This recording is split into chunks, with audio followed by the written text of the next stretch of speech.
Hi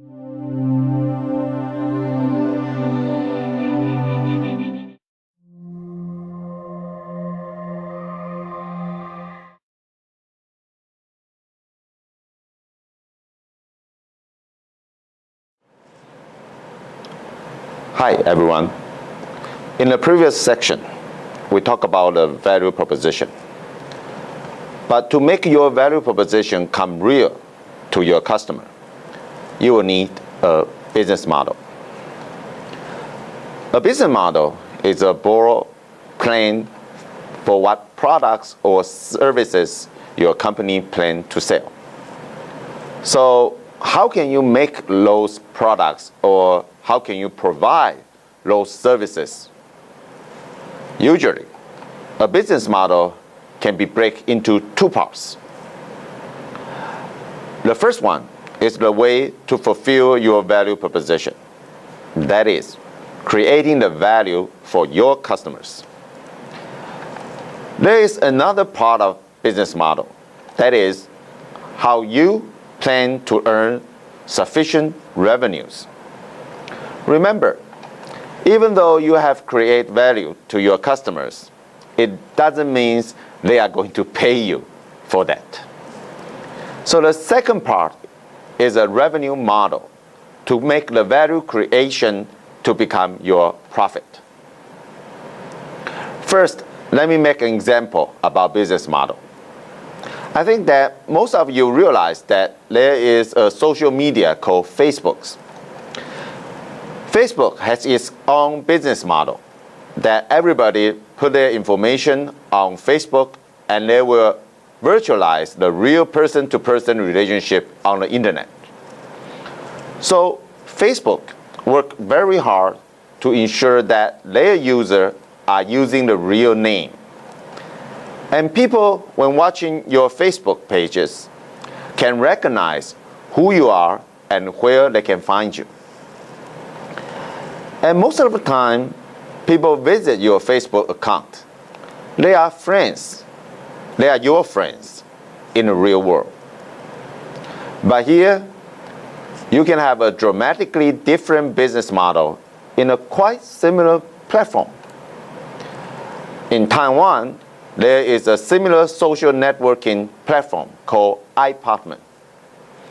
iPartment is a platform that is quite similar to Facebook's, with only one single difference.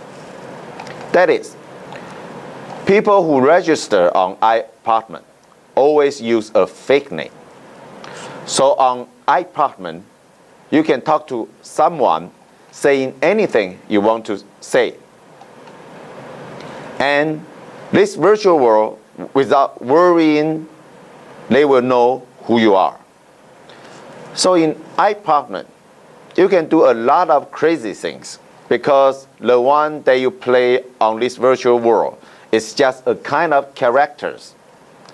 It is not real you. Thus, iPartment provides, not like Facebook, they provide another kind of value proposition, that is relaxations. People visit iPartment because they can play as another character and they can be totally different from their original real character. And that creates some kind of relaxations for them. So, a lot of very famous people in Taiwan who have to behave themselves in the real world, they have to be very careful about what they say, what they do. Well, during midnight, usually, they will go to iPartment and they can just like the ordinary people that can do anything. Simply because now nobody knows who they are, and they will have quiet relaxation on iPartment. So that is iPartment's business model. Their system might look like Facebook's, but their business model and value proposition is quite different from the Facebook's. So before you build up your own business model, you have to consider different kind of strategies, because now you have to conduct your business transaction through the internet. So your business model has to ensure value creation and your revenue model. So you probably will have to remodel the way you conduct your business. So your internet process can be different, and your external relationship with your supplier and your customer can be different. And also, the way you generate your profit will be different too. To create business model is to think about what your customer really want. So usually, it will start from interviewing or observing your customer about what is their real problem, what is their needs and wants. Here, let me present a case from Taiwan's garment industry. The case talks about a company called Nanwei Textile and Garment. Nanwei is a famous Taiwanese garment manufacturer. This company received orders from Walmart or from other garment sellers from United States and other developed countries. This company invests a lot of garment factory globally, including, of course, China, Mexico, and even Switzerland in Africa. The reason they have to do so is because of the textile quota. The US government will set up different quotas for countries who want to sell textile into the United States. So in order to use that quota, garment company like Nanwei has to invest in some underdeveloped country, such as Switzerland, so that they were allowed to export the garment into the United States. But when Nanwei tried to redefine their business model, they realized that their customer had a problem. Because even though Nanwei has many different garment factories globally, orders manufacturing on certain garment factory have different features. In some factory, for example, the factory in Taiwan, the factory can deliver the order quicker than other factories. But usually, it will cost higher cost to produce those garments because, as you might know, labor cost in Taiwan is quite high compared to other countries. But in some factories, on the contract, for example, the factory in Switzerland can produce garment in a much cheaper way. But since Switzerland located in the middle of South Africa, so the transportation, the industrializations is not like Taiwan. So usually, even though the cost can be cheaper, it will take longer time for factory in Switzerland to fulfill the garment orders. So Nanwei realized that no factory, even those garment manufacturing factory in China, cannot be both quick and cheap. Since no factory in Nanwei company can be both quick and cheap, so every time when their customer want to give order to Nanwei, Nanwei has to ask his customer, do you want it quick or do you want it cheap? If you want the garment to be delivered quick enough, then you have to pay a little bit more. If you want the cost low, then you have to wait. Well, it's just a trade-off, right? But Nanwei knows that his customer are not satisfied with this trade-off. Because if you are the customer, you will always want it to be both cheap and quick. So how can Nanwei do about that? That's the challenge that Nanwei tried to solve. The value that Nanwei tried to create for his customers. So in order to make their customers satisfied, Nanwei has spent some time to investigate their customers' need. And the first thing it has noticed is that even though the customer demand for quick delivery, most of their customers did not demand this order to be delivered in one batch. Because for garment industry, they would prefer the garment to be delivered in several batches around the selling season. So at the beginning of the season, the delivery of the first batch has to be really quick. But you know, not too many garments can be sold in the beginning of the season because it will sell in full price. And during the middle of the season, the garment actually seldom sell. But at the end of the season, it will have seasoning sales. And almost half of the garment will be sold at that moment in discount price. So for buyers of those garments, they will prefer Nangway to deliver the first batch of the garment quick because they have to meet the deadline on the beginning of the season. But most of the garment can be wait for a certain period of time.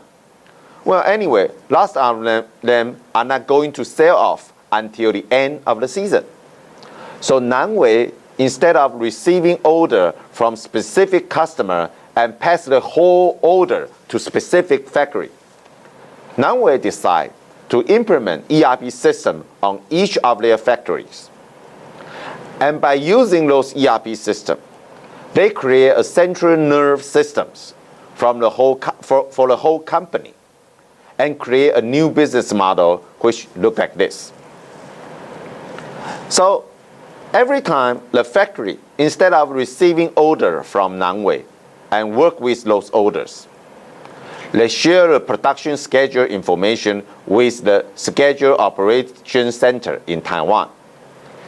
And every time when Nangway receive an order from their customers, for example, Walmart, Nangway will separate that order into several delivery batch. The first batch, which has to be quick, will be manufactured in factories such as Taiwan. So in Taiwan, they can deliver the first batch within 2 weeks. And actually, the first pack, Nangway is actually losing money for this batch. Why they want to do that? Because for the majority batches, which are the majority of garment orders, will be manufactured by factories such in China or Switzerland factories. The reason Nangway make its Taiwan factory to manufacture for the first batch is because by doing this, it will save time for manufacturing in Switzerland factory, for example. So the Nangway Switzerland factory can take time to get ready and produce the final batch. So finally, the majority of the garment will be finished by China or Switzerland factory in a much cheaper cost. So Nangway now can offer a price that is so cheap that will make their customer very happy. But at the same time, the order can be fulfilled quickly according to customer standard. So now Nangway no longer has to ask their customer to choose from quick or cheap. They now can be both quick and cheap. And that can be very variable for Nangway's customers. Even though you have great business model, create value for your customers, that doesn't really mean your customer will pay you their good money. A quite interesting phenomenon currently happening on the internet is that almost everything is free. For example, we all know that service provided by Facebook, by Google, are very, very valuable to you. Did you ever pay them anything? So, if you want to make your business model sustainable, the major issue is not only to create value for your customers. They can create a lot of value through the internet. But the real challenge is, can you create revenue from your business model? When we talk about revenue models, I would like to share you another example from Taiwan. That is a company called eLife's 3C appliance chain store. 3C stands for computer, communication, and customer appliance. So eLife is a chain store that they sell computers, cellular phones, telephone, and appliances such as refrigerator, air conditioner, television, such kind of things. Well, actually, appliance selling currently in Taiwan has keen competitions. Anyone in Taiwan who want to buy, for example, a refrigerator, they can not only buy from eLife or a lot of other major appliance chain stores. They can buy it from internet. Those internet sellers usually will sell in much lower price compared to traditional chain store. So eLife is in very dangerous position because they has to pay for higher rent and higher labor cost because they have to operate their physical store. But in the same time, people probably will visit, watch, and select any kind of appliance that they want to buy on eLife. And then they will go back home and place an order to the internet seller for its cheaper price. So eLife is very difficult to compete in these circumstances. They always have to respect their price according to their internet competitors. So how can they survive? You see, they sell the appliance in the same price according to their internet competitor, but they have to operate their physical shop. So eLife decides to have totally different revenue model compared to the traditional way of selling appliance. Now, if you buy appliance from eLife, they will offer you to pay by installment. After you buy the appliance from them, they actually will offer you an option to borrow more money from them. That is, if you buy a 40 inches LCD TV from eLife for NT 60,000, well, eLife actually will offer you an option to borrow another NT $60,000. Well, they are selling refrigerator, they are selling television. Why do they want to lend you the money? The secret behind eLife appliance chain store is that now eLife is actually a financial institution who can earn its profit through lending money instead of selling the appliance. In another word, it is actually a financial institution that operates a 3C appliance chain stores. 60% of their profit come from lending money to their customers. Why they want to do that and how that works? Well, in 1999, eLife implemented their ERP systems. And based on the report from their ERP system, eLife realized that, amazingly, the percentage of bad debt is lower for transactions that buy expensive family appliance. What does that mean? Well, that means in the past, eLife lent money to their customers, offer installments only if it won't be too much. So if you buy a small TV, you are more likely to get installments from eLife. If you try to buy a 40 inches or 50 inches LCD TV, it will cost too much. So eLife worry about they may lend too much money to you. So they might refuse to lend you the money because they will worry that you may not able to return the money. But amazingly, when they read a report from their ERP system, they realize that people who buy large TV, huge air conditioner, or big refrigerator, those people who usually cannot borrow money from eLife, they always return their money. But for those people who buy smaller TV, smaller air conditioner, smaller refrigerator, they actually have an even higher risk for e-life. So e-life begin to investigate why that can be happen. Why those people who have borrowed more money will return the money. They even realize that people who need bigger TV, bigger air conditioner, or bigger refrigerator are the people with families. The family man. And family men can have lower risk because they are more responsible. That's why you have family, right? Be responsible.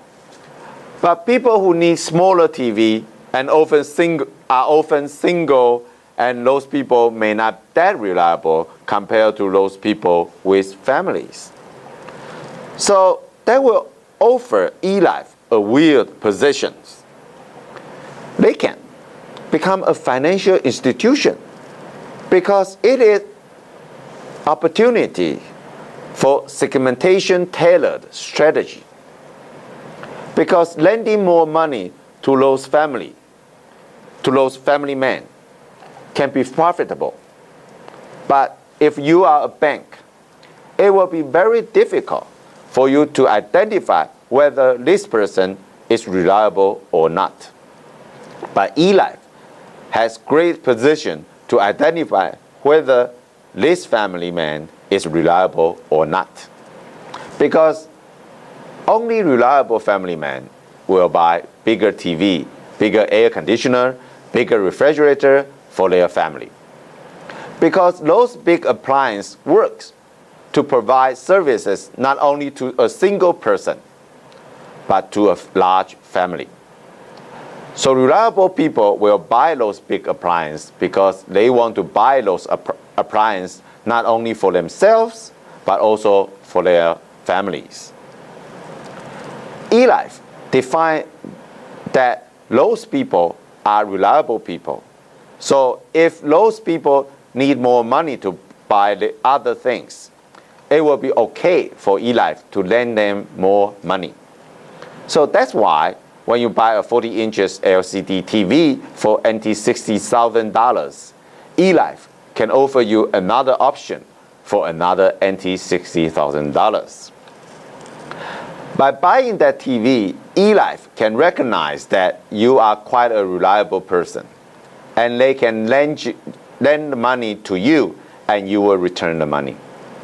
And they earn from the interest that you pay for the installments.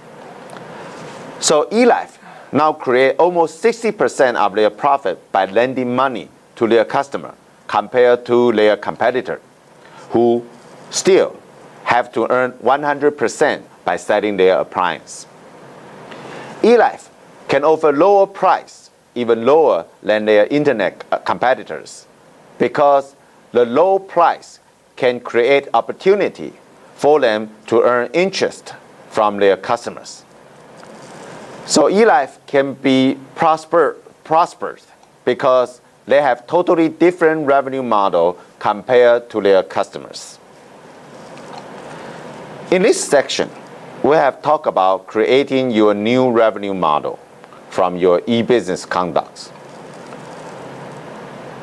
A business model contains two parts. First one is a way to create more value for your customers. And then in order to generate revenue for yourselves, you will need a revenue model. Now, combine these two together, you can create a business model that not only create value for your customers, but also can generate profit for your sustainable development. This is why you need a business model. So, thank you for your listening. Thank you.